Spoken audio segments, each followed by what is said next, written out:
अस्सलाम वालेकुम, मैं हूं वैस मंगलवाला और आप देख रहे हैं वर्ल्ड वाइज। दुनिया को देखने का, जांचने का, परखने का एक अलग जाविया। सबसे पहले नजर डालते हैं आज की टॉप स्टोरीज पर।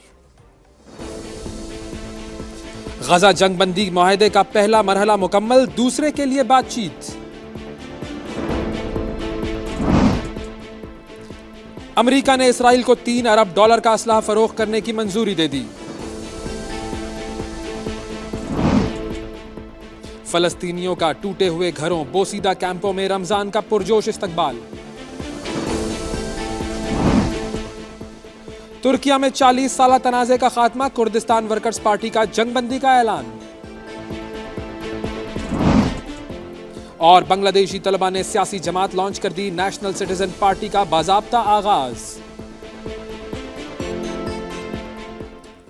जी, ये थी टॉप स्टोरीज और अब खबरों की तफसील की तरफ चलते हैं। सबसे पहले बात करते हैं रमज़ानुल मुबारक की और आपको बताते हैं कि दुनिया में कहां कहां पर किस दौरानिए का रोज़ा रखा जा रहा है। बहुत सारे ममालिक ऐसे हैं जहां पर बड़ा लंबा रोज़ा होता है और बहुत सारे ममालिक ऐसे हैं जहां पर जो रोज़े की जो दौरानिया है वो ज़रा कम होता है। तो इसकी हम तफसील कुछ आपके सामने लेकर आए हैं और आपको पता चलेगा कि कौन से ममालिक में रोज़ा जो है वो कितने घंटे का है। जी, रमज़ानुल मुबारक 2025 में कई ममालिक में रोज़े का दौरानिया सबसे तवील जबकि दीगर में मुख्तसर तरीन होगा और ऐसा बुनियादी तौर पर जोगराई महल वकू की बायस होता है।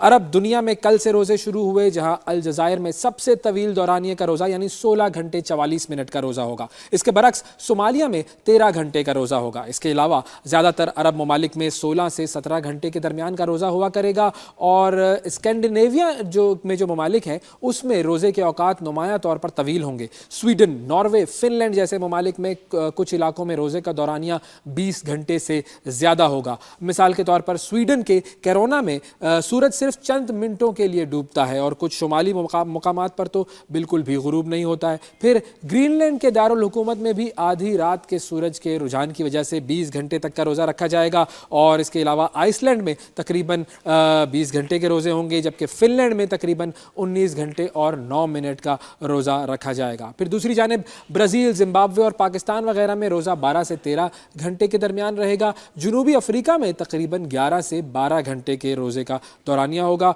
और ब्यूनस आयर्स, अर्जेंटाइन और क्राइस्ट चर्च, न्यूजीलैंड में भी तकरीबन 12 घंटे का रोज़ा होगा। और इसी रोज़े के हवाले अब बात करते हुए आपको लेकर जाएं फ़लस्तीन की तरफ, जहां पर हमने देखा कि किस तरीके से फ़लस्तीनियों ने ये पूरा जो पिछला साल था बल्कि उससे काफ़ी ज़्यादा वक्त जो है वो जंग में गुजारा। गज़ा को, रफ़ा को, जनीन को तबाह कर दिया गया है, लेकिन रमज़ान का जिस तरीके से इन लोगों ने इस्तकबाल किया है ये काबिल दीद है और इससे पता लगता है कि इनका जो जज्बा है वो किस तरह का है। फ़लस्तीनियों ने अपने टूटे हुए घरों और बोसीदा कैंपों में रमज़ान का पुरजोश इस्तकबाल किया। रमज़ान की आमद पर फ़लस्तीन भर में चरागा हुआ, सजावट की गई। गज़ा में लाखों बेघर फ़लस्तीनियों ने खुले आसमान तले रोज़ा रखा और इस साल ये माह मुक़द्दस जंगबंदी के दौरान आया है, लेकिन अब भी इसराइली बमबारी की घनगरज सुनाई देती है। गज़ा में हर तरफ भूख और अफलास ने डेरे डाल रखे हैं। गज़ा के पनागुज़ीन कैंप में मुकीम लाखों फ़लस्तीनियों ने रमज़ान का इस्तकबाल इस हाल में किया कि उनके पास खाने को कुछ नहीं, तन को ढांपने के लिए मुनासिब लिबास तक नहीं है, लेकिन रमज़ान के लिए उनका जज्बा काबिल दीद है। इसके बावजूद फ़लस्तीनियों ने अपने टूटे हुए घरों और बोसीदा कैंपों में दिए जलाए, चरागा किया, सजावट करके इस नेमत खुदाबंदी का शुक्र अदा किया। और इस साल जंगबंदी मुआहदे के तहत कई फ़लस्तीनी कैदी इसराइली जेलों से रिहा होकर अपने घरों में सहर और इफ्तार करेंगे। और दूसरी जानिब हम ये देखें कि गज़ा में 19 जनवरी से जारी जंगबंदी का जो मुआहदा है उसका पहला मरहला मुकम्मल हो गया है, जिसमें हमास और इसराइल के दरमियान 25 यरगमाली और सैकड़ों फ़लस्तीनी कैदियों का तबादला हुआ। हमास ने इसराइली तजावीज़ के साथ पहले मरहले में तोसी मुस्तरद कर दी है। काहिरा में दूसरे मरहले की बातचीत बेनतीजा रही है। अमरीकी, कतरी और मिस्री सालिसकारों के साथ मुलाकात के बाद इसराइली वफ्द वापस आ गया था, जिसके बाद इसराइल ने गज़ा जंगबंदी डील में आर्जी तोसी की अमरीकी तजवीज़ मंजूर कर ली है। इसराइली वज़ीर आज़म नेतन्याहू के दफ्तर की जानिब से एक बयान जारी किया गया है। उसमें यह कहा गया है कि रमज़ान और अप्रैल के वस्त में यहूदी त्यौहार के दौरान जंगबंदी में तोसी की मंजूरी दी गई है।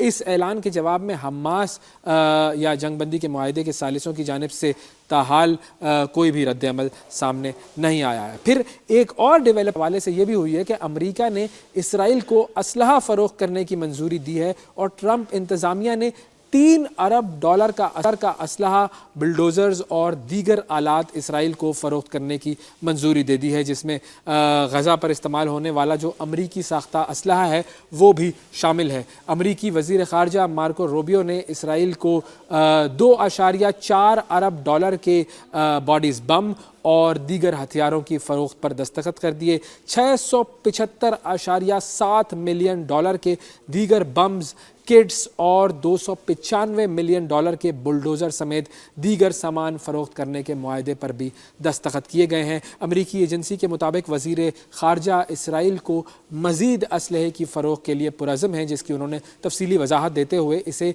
इसराइली हुकूमत की फ़ौरी ज़रूरत करार दिया है और कहा यह है कि इसराइल को डिफेंस सर्विसेज और दीगर चीज़ों की फ़राहमी अमरीका का कौमी मफाद है। अब आपको मुल्क की तरफ लेकर जाते हैं और ये मुल्क है जी तुर्किया, जहाँ पर एक बड़े तनाज़े का इख्तिताम हुआ है। तुर्की की जो हुकूमत है और वहाँ की एक कुर्दिश पार्टी है, उसके दरमियान काफ़ी अरसे से तनाज़ा चल रहा था और अब ये तनाज़ा ख़त्म हुआ है। 40 साला ये तनाज़ा जो है वो ख़त्म हुआ है और तुर्किया की कुर्द अस्करियत पसंद तंजीम कुर्दिस्तान वर्कर्स पार्टी PKK ने अपने असीर रहनुमा अब्दुल्ला ओजलान की अपील पर अमल करते हुए तुर्किया से जंग बंदी का ऐलान कर दिया है। कलअदम तंजीम ने यह कहा है कि वो पुरअमन और जमहूरी मुआशरे के क़याम के लिए तुर्क रियासत के साथ फौरी जंग बंदी पर अमल कर रहे हैं। साथ ही साथ इस बात की यकीन दहानी भी उन्होंने करवाई है कि इस वक्त तक कोई मुसल्लह कार्रवाई नहीं होगी जब तक कि उन पर हमला नहीं होगा और ये पेशरफ्त खित्ते में सियासी और अमन व अमान के हवाले से दूररस नताइज मुरतब करेगी। ओजलान 1999 से तुर्की की अमराली जेल में कैद हैं। तुर्की और उसके मगरबी इत्तेहादी PKK को एक दहशतगर्द तंजीम करार देते हैं और 1984 में शुरू होने वाली ये जो लड़ाई थी उसमें अब तक 40,000 से ज़ायद अफराद हलाक हो चुके हैं। शुरू में PKK का मकसद कुर्दों के लिए अलहदा रियासत का क़याम था, लेकिन बाद में उसने अपने अलहदगी पसंद नज़रियात को तर्क करके जुनूब मशरकी तुर्किया में ज़्यादा खुद मुख्तारी और कुर्दों के हुकूक़ के लिए जिद्दोजहद पर तवज्जो अपनी मरकूज़ कर दी थी। अब चलते हैं एक और जगह की तरफ और वो जगह है जी बरतानिया। बरतानिया से दो बड़ी ही इंटरेस्टिंग और बड़ी कुछ अजीब सी खबरें आई हैं जिन पर हम तफसील ज़रा जानेंगे अपने नुमाइंदे से।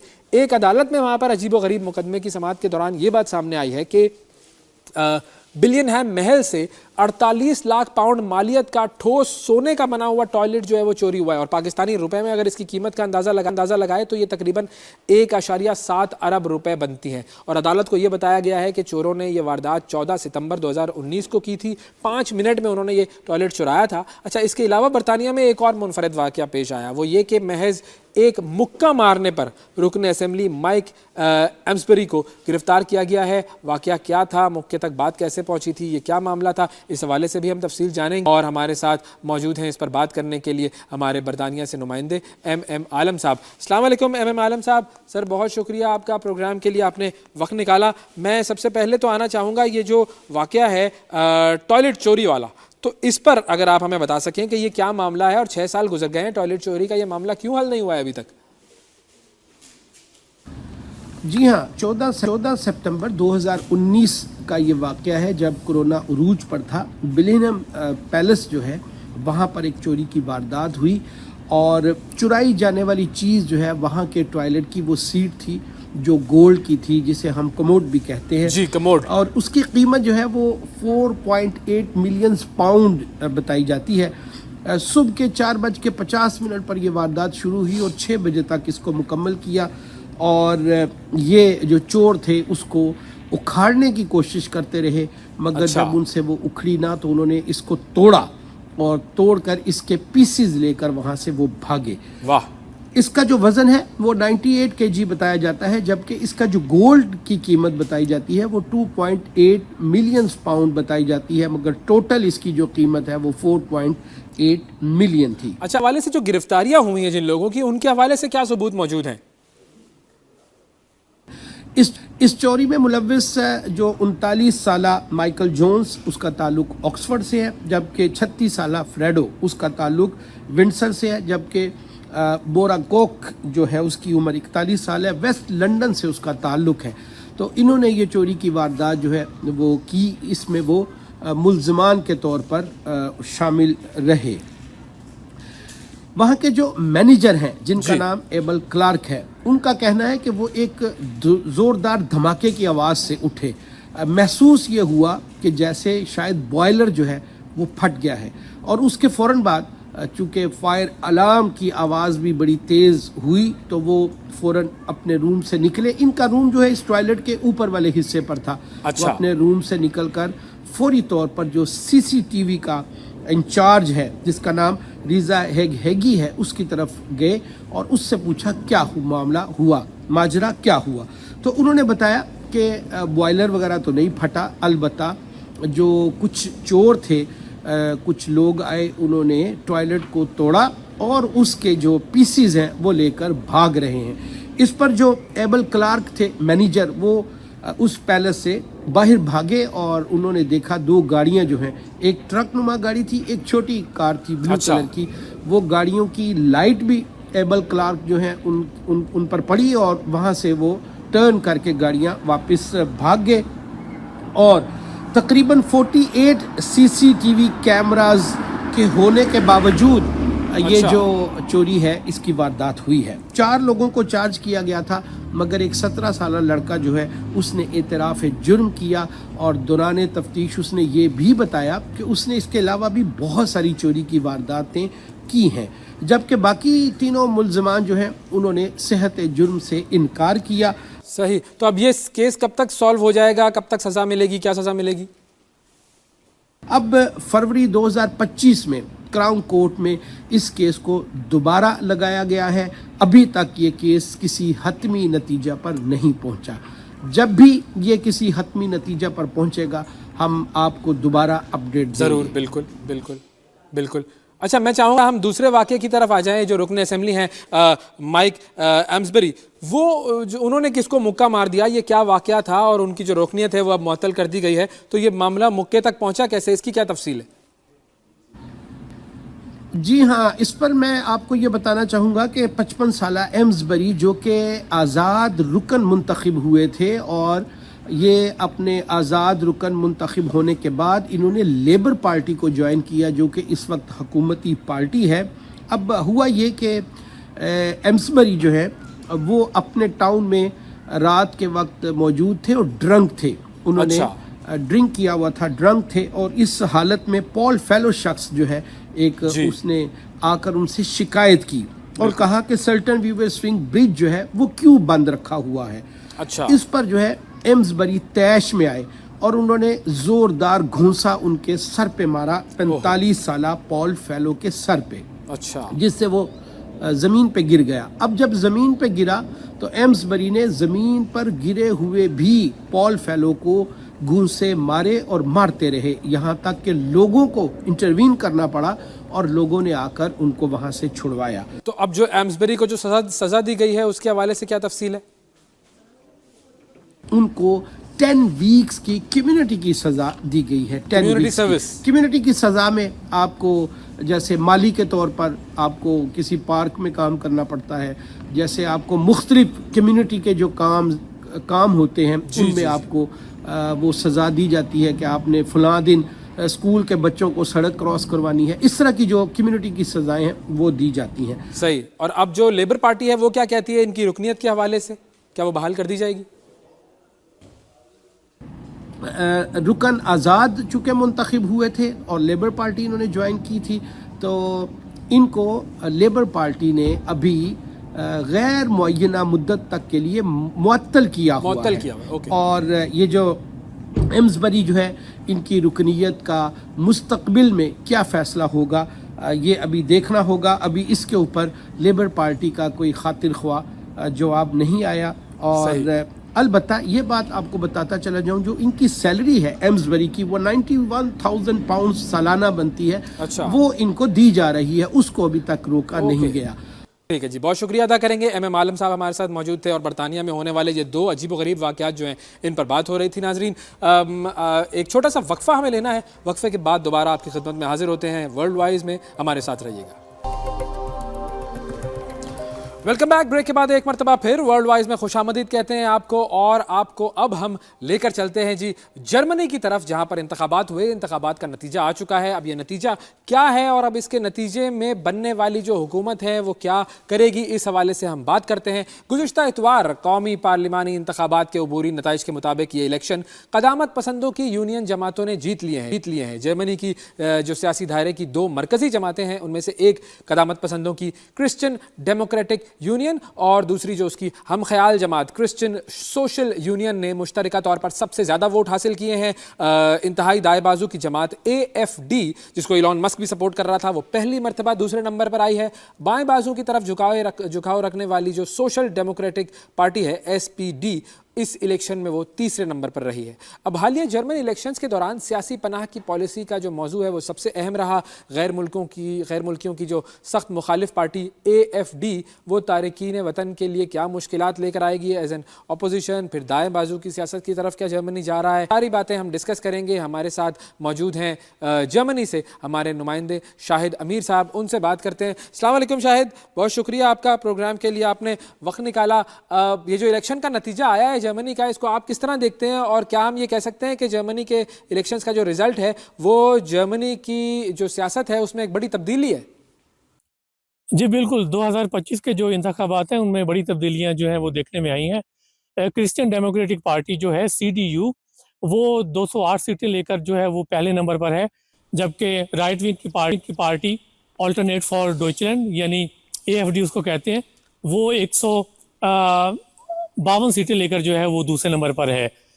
जबकि CDU और SPD जो सोशल डेमोक्रेटिक पार्टी है जी, उसका जो इत्तेहाद है वो मतवक्के है, क्योंकि जो CDU के जो रहनुमा हैं फ्रीडरिश मेर्स, उन्होंने इस अंदिए का इजहार किया है कि वो SPD के साथ गवर्नमेंट बना सकते हैं। अगर आप तारीख पर नज़र उठाएं तो CDU और SPD का 2 दफ़ा इत्तेहाद पहले भी हो चुका है। सही। जो लेटेस्ट उनका इत्तेहाद था वो 2005 से लेकर 2009 तक रहा था। तो इनकी जो पॉलिसीज़ हैं उनमें जो तवाज़ुन नहीं है, इस वजह से इत्तेहाद जो है वो बहुत ज़्यादा कामयाब नहीं रहा था। अच्छा, मुझे ये बताइए कि आपको क्या लगता है कि इस मरतबा जो CDU का और SPD का जो इत्तेहाद है वो क्या कामयाब हो पाएगा? क्योंकि जैसे आपने बताया है कि पहले ये मामलात इनके जो है वो दरमियान कुछ खिंचाव रहा है इत्तेहाद के बावजूद, तो अब क्या चैलेंजेस आ सकते हैं इनको? CDU और SPD के दरमियान इत्तेहाद मुमकिन है, मुश्किल है, लेकिन ये मुमकिन है, क्योंकि दोनों जमातें जो हैं वो मजबूरी तौर पर 328 की सीटें बन जाएंगी अगर ये कोलैबोरेशन करेंगी, तो ये पार्लियामेंट में अक्सरियत लेकर इत्तेहाद ये बना सकती हैं। और जैसा कि मैंने पहले भी कहा कि तारीखी तौर पर भी 2 दफ़ा ये इत्तेहाद कर चुकी हैं। लेकिन जो फ्रीडरिश मेर्स जो हैं CDU के रहनुमा, वो उनके मतलब ये ख्याल किया जाता है कि वो सख्त क़यादत के हामी हैं और वो तेज़ तरार जो है वो सियासत करते हैं, और उनकी जो पॉलिसीज़ हैं वो भी ऐसी हैं। तो इसलिए जो है SPD और CDU के इत्तेहाद में जो है वो डेफिनेटली चैलेंजेस हैं, जैसा कि तारीख में भी देखा गया। सही। हुकूमती जो फ्रीडरिश मेर्स हैं, ज़ाहिर है उनकी जो टीम होगी या उनको हुकूमत का तजर्बा नहीं है, तो मुश्किलात पेश आ सकती हैं। यस, सही। अच्छा, आपके इन दोनों के दरमियान SPD और CDU के दरमियान इक्तिसादी मामलात पर जो है वो डिफरेंस ऑफ ओपिनियन रहा है, तो ये इक्तिसादी मामलात पर इनके इख्तिलाफात क्या हैं और कैसे फिर ये एक मुश्तरका प्लेटफॉर्म पर आएंगी जमातें? CDU और SPD के दरमियान इक्तिसादी जो पॉलिसीज़ हैं उनमें नुमाया फ़र्क जो है वो मौजूद है। जबकि आप देखें कि CDU जो है वो अमूमी तौर पर कम टैक्सेस और बजट जो डिसिप्लिन है उसकी हामी है, उस पर बात करती है, जबकि SPD जो है वो समाजी बहबूद और अवामी फलाह के अखराजात में इजाफे पर बात करती है, उस पर जोर देती है। दोनों जमातों की पॉलिसीज़ में जो है वो वाज़ेह फ़र्क है। अगर इत्तेहाद को कामयाब बनाना है तो ज़ाहिर है इनको एक प्लेटफॉर्म पर आना पड़ेगा, इनको मफाहमत करनी पड़ेगी, और जो इनकी पॉलिसीज़ है उनमें जो है इनको रद्द-बदल करके तवाज़ुन लाना पड़ेगा। तो इत्तेहाद जो है वो मुमकिन है बहुत हद तक, और ये मुश्किल है, लेकिन ये नामुमकिन नहीं है। اچھا، فریڈرک میئر کی آپ نے جو طبیعت ہے اس کے بارے میں بتایا کہ وہ ذرا سخت قسم کے سیاستدان ہیں، تو ان کے بارے میں کچھ مزید بتائیں کہ وہ کس طرح کے حکمران ثابت ہو سکتے ہیں؟ جی بالکل، جو فریڈرک میئرز ہیں جو سی ڈی یو کے ہیڈ ہیں، ایک تجربہ کار سیاستدان ہیں جو اپنی سخت اور جارحانہ قیادت کے لیے مشہور ہیں. جیسے کہ میں نے پہلے بھی کہا، ان کی قیادت میں سی ڈی یو نے انتخابات میں ظاہر ہے کامیابی حاصل کی ہے، لیکن ان کی سخت طرز کی جو سیاست ہے اور ان کو حکومتی جو ہے وہ تجربے میں ابھی ان کا تجربہ بھی کم ہے، اور ممکنہ طور پر جو ہے یہ چیزیں جو ہیں یہ اتحاد سازی میں اور اتحاد کو کامیاب بنانے میں مشکلات پیدا کر سکتی ہیں. اچھا، ایک بیان میں دیکھ رہا تھا فریڈرک میئر کا، وہ بڑا انٹرسٹنگ بیان تھا. اس بیان میں انہوں نے کہا کہ ہمیں امریکہ سے آزاد ہونے کی ضرورت ہے. یہ بیان جو ہے یہ ایک بہت ہی انٹرسٹنگ بات مجھے لگی. مجھے بتائیں اس بیان کا کیا مطلب ہے، وہ کیا کہنا چاہ رہے ہیں؟ جی بالکل، جو فریڈرک میئرز ہیں انہوں نے انتخابات کے بعد جو ہے اپنے بیان میں کہا کہ یورپ کو اپنی دفاعی صلاحیتوں کو فروغ دینا ہوگا اور آہستہ آہستہ دفاعی معاملات جو ہیں وہ بہتر کرنا ہوں گے. اپنی جو دفاعی صلاحیت ہے اس کو جو ہے وہ مضبوط کرنا ہوگا، اور آہستہ آہستہ جو ہے وہ دفاعی معاملات میں امریکہ سے آزادی یا دوری اختیار کرنی ہے. اس میں آپ جو ہے وہ یورپ کا کردار جو ہے یوکرین جنگ میں جو وہ والا عنصر بھی اس میں آپ لے سکتے ہیں. ان کا مطلب ہے کہ یورپ کو اپنی دفاعی خود مختاری جو ہے وہ بڑھانی پڑے گی، مضبوط کرنی پڑے گی، تاکہ جو دفاعی جو انحصار ہے اس کو کم کیا جائے، خاص کر کے جو ہے وہ امریکہ کی جو انٹرفیئرنس ہے، مداخلت ہے، اس کو کم کیا جا سکے. جی بالکل، انہوں نے ایسا بیان دیا ہے. بالکل. اچھا شاہد، اب ہم آتے ہیں ذرا اے ایف ڈی کی طرف. اے ایف ڈی کے بارے میں بھی ہم یہ جانتے ہیں کہ ایلون مسک جو ہے وہ اس کو سپورٹ کر رہا تھا، اور اے ایف ڈی کی جو سربراہ ہیں ان کا انٹرویو وغیرہ بھی کیا تھا اس نے ٹویٹر پر. تو یہ جو اے ایف ڈی ہے اس نے پچھلے الیکشنز میں 10% ووٹ حاصل کیے تھے. اب اس کو جو ہے وہ اس کا جو پاپولیرٹی ہے وہ 10% سے 20% چلے گئی ہے. ووٹ تو ظاہر پرسنٹیج آپ مجھے بتا سکیں گے، لیکن یہ کہ ان کی جو پاپولیرٹی ہے وہ ڈبل ہو گئی ہے. تو کیا ہم یہ کہہ سکتے ہیں کہ جرمنی کا جو معاشرہ ہے وہ بھی ایکسٹریم رائٹ ونگ کی طرف جا رہا ہے، تھوڑی اس میں شدت پسندی کا رجحان بڑھ رہا ہے، اینٹی امیگرینٹ جو سینٹیمنٹ ہے وہ وہاں پر بڑھ رہا ہے؟ آلٹرنیٹیو فار جرمنی نے اس انتخاب میں جو ہے وہ 2.8% ووٹ حاصل کیے ہیں اور 152 سیٹیں حاصل کی ہیں. یہ ان کی تاریخی کامیابی ہے. آپ کہہ لیں کہ دوسری جنگ عظیم کے بعد سے اب تک یہ ان کی تاریخی کامیابی ہے، اور یہ خطرے کی گھنٹی بھی ہے. اور خطرے کی گھنٹی اس لیے ہے کہ یہ بالکل فار رائٹ ونگ پارٹی ہے جو بالکل مہاجرین مخالف جو ہے وہ رول اینڈ ریگولیشن رکھتی ہے، اور مہاجرین کو جو ہے وہ جرمنی سے بالکل ان کو واپس بھیجنا چاہتی ہے، ان کے لیے سخت قوانین لانا چاہتی ہے. تو پچھلے الیکشن میں جو ہے ان کی تقریباً 84 یا 87 سیٹیں تھیں، لیکن اب آپ دیکھیں کہ ان کی 152 سیٹیں ہیں. یہ بہت زیادہ تیزی سے جو ہے وہ ترقی کر گئی ہے. اگر آپ یہ دیکھیں کہ آئندہ جو مستقبل میں ہونے والے الیکشن ہوں گے ان میں تو یہ پھر جو ہے یہ پہلے نمبر پر چلے جائے گی. تو یہ جو ہے اسی وجہ سے جو جرمنی میں خاص کر کے جو ہے وہ شدت پسندی اور اسلاموفوبیا اور جو آپ کہہ سکتے ہیں کہ ریسزم کے جو معاملات ہیں وہ بہت زیادہ تیزی سے سر اٹھا رہے ہیں. اس کی ایک مثال آپ کے سامنے ہے، 152 سیٹیں لے کے بیٹھی ہوئی ہے اے ایف ڈی. جی تو اب جب اے ایف ڈی اپوزیشن میں ہوگی تو ہم اس سے کس طرح کی اپوزیشن کا کردار کی توقع کر سکتے ہیں؟ جی بالکل، اے ایف ڈی جو پارٹی ہے وہ پارلیمنٹ میں دوسری بڑی جماعت بن چکی ہے، اور یہ جو ہے سبھی جو پارٹی ہیں، سبھی جو جرمن عوام ہے، چاہے وہ مہاجرین ہیں، وہ سبھی اچنبے میں ہیں. وہ سوچ نہیں سکتے تھے کہ یہ جماعت جو ہے وہ 3 سیٹیں لے لیں گی. اپوزیشن میں بالکل اپوزیشن میں رہتے ہوئے یہ بہت ٹف ٹائم دے گی حکومت کی پالیسیوں پر، اپنی یہ سخت تنقید کرے گی اور مخالفت کرنے میں بھرپور کردار ادا کرے گی.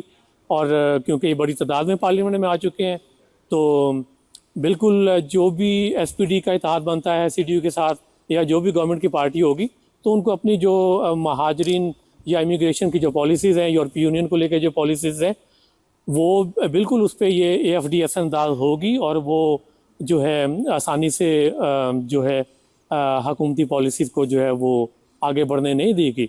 आप देखें कि यूरोपीय यूनियन की जो पॉलिसी है और कौमी खुद मुख्तारी जैसे मौज़ूआत जो हैं वो बिल्कुल ये AFD पार्टी के बिना जो है वो आगे नहीं बढ़ेंगे। सही। और फाइनली आखिरी सवाल मैं आपसे ये पूछना चाहूँगा, सिर्फ वोटिंग ट्रेंड के हवाले से भी मुझे ज़रा बताइएगा कि यंग वोट जो है, यूथ का वोट, जवानों का वोट, वो ज़्यादातर किस तरफ गया है?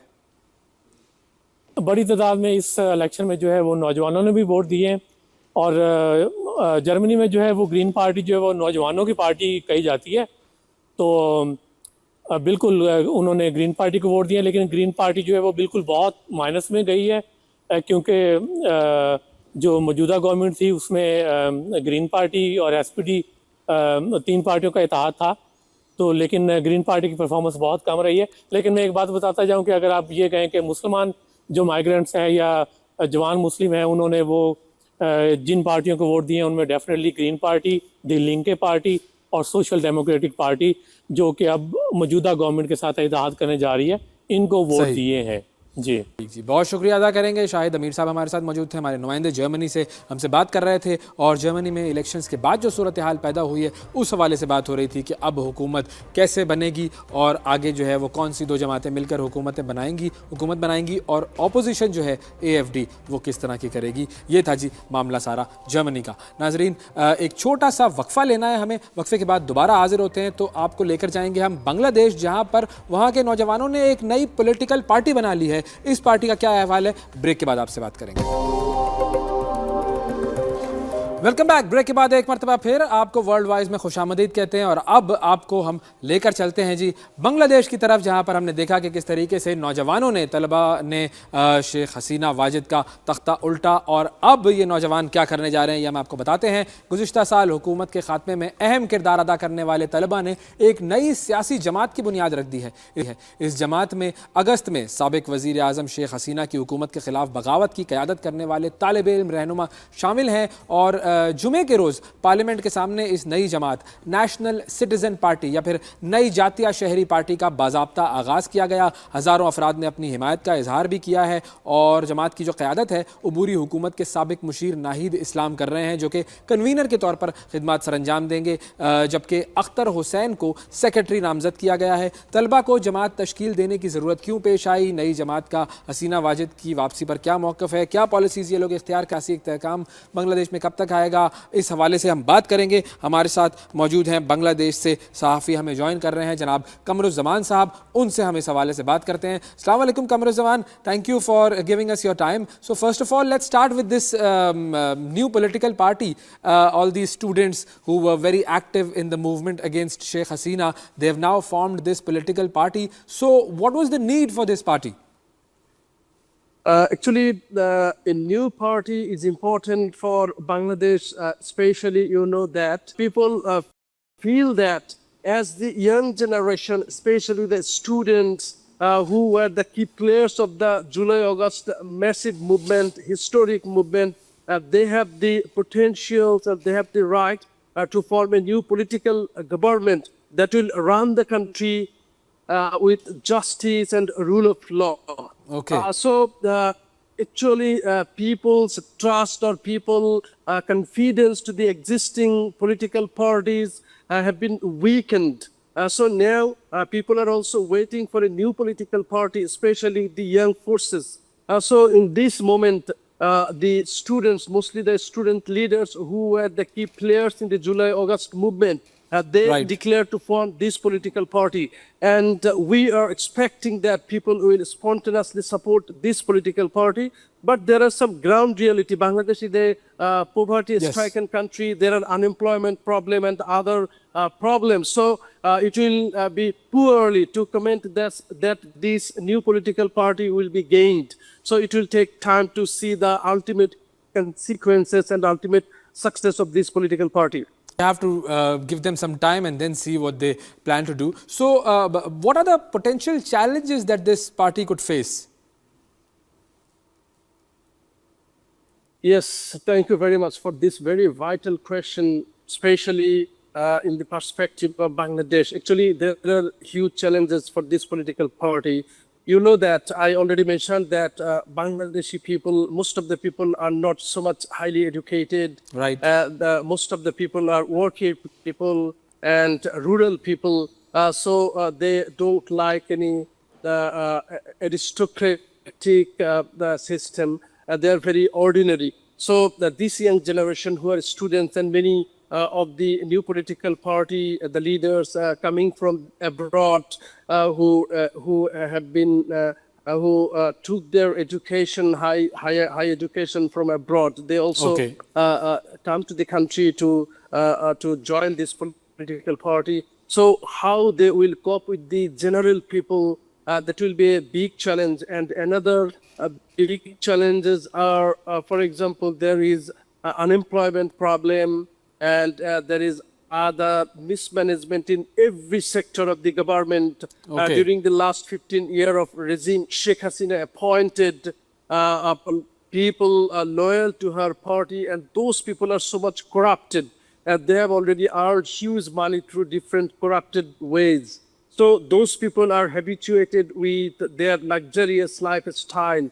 But it was not possible for the interim government led by Nobel Peace Laureate Professor Muhammad Yunus to remove those people in a very short time, Okay. because they are technically knowledged and they have already positioned in those sectors strong positions. So it will be a very tougher challenge for the new party to face those bureaucrats and other IOPs in different government wings. So does this new political party have come up with a sort of a plan to deal with these challenges, some kind of a roadmap? You know that yesterday I was there, and they just declared their political party, and they just declared the formation of their central committee partly, and the rest of the central committee will be formed, as well as the other bodies across the whole country. They will declare soon.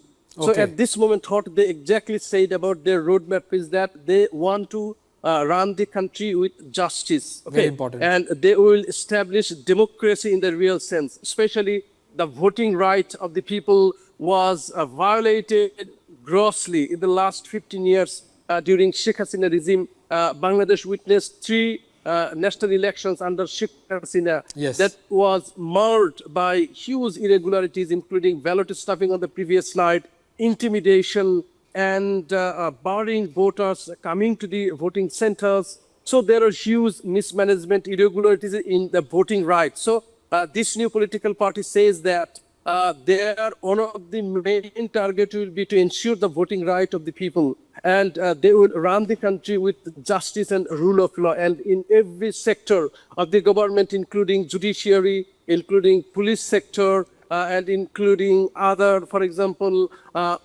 including bureaucracy and other vital sectors of the government economy. Everywhere they will try to appoint qualified people based on their quality, not on Right. any quota or other politically biased system that was practiced hugely during the regime of Sheikh Hasina. So, okay. So what is the stance of this new party regarding the return of Sheikh Hasina from India? Interesting question. Thank you so much. Actually, you know, the interim government led by Dr. Wadi Yunus already formally said the Foreign Ministry of India to send Sheikh Hasina, and in different informal platforms. Also, the interim government called on Indian authorities to send Sheikh Hasina, because you know that the judicial process regarding the genocide during the July-August movement and during the regime of Sheikh Hasina, there were huge number of incidents of extrajudicial killings, enforced disappearances, and other human rights violations. So the judicial processes are going on in the court, International Crimes Tribunal. Interestingly, this tribunal was formed by Sheikh Hasina, and several top leaders of opponent parties were hanged after the trial in this court. Now, this court is set to try Sheikh Hasina. Right. And the interim government clearly said that any international lawyers or any observers can come to see the judicial process. They assured that the judicial process must be in a transparent way without any complication or without any vague motives. And students leaders, they also say that Sheikh Hasina must be returned to face trial. Okay. And finally, my last question. What do you think? In your opinion, do you see elections being held in the year 2025 in Bangladesh? There is a time frame that before December 2025, the election will be held, and there is also pressure. But as per my assessment here as a citizen of this country and as a field reporter, I don't think that it will be possible to hold the election by 2025. I think that, of course, it may be 2026 any time in the last. In the end of 2026. Thank you, Kamaruzzaman. Thank you for giving us your time and thank you for giving us all the details about this new political party that has been launched by the students of Bangladesh. नाज़रीन, आपने देखा बांग्लादेश के जो जवान हैं अब उन्होंने एक नई सियासी जमात भी बना ली है। ये वो लोग हैं जिन्होंने पिछले साल जुलाई और अगस्त में शेख हसीना वाजिद का तख्ता उल्टा था। ये वो जवान थे जो कि अब हुकूमत को अपने हाथ में लेना चाहते हैं और अपने तरीके से हुकूमत को चलाना चाहते हैं। साबित इन्होंने ये किया है कि कोई भी बड़े से बड़ा जालिम हो, जब नौजवान ख़ास तौर पर जवान तबका जो है वो इकट्ठा हो जाए और वो ये ठान ले कि हमने जुल्म का ख़ात्मा करना है तो वो ये कर सकता है। अब देखते हैं कि आगे बांग्लादेश में क्या होता है। आज के प्रोग्राम में नाज़रीन इतना ही। अगले प्रोग्राम में हम आपसे फिर मुलाकात करेंगे। उस वक्त तक के लिए इजाज़त दीजिए। अल्लाह हाफ़िज़।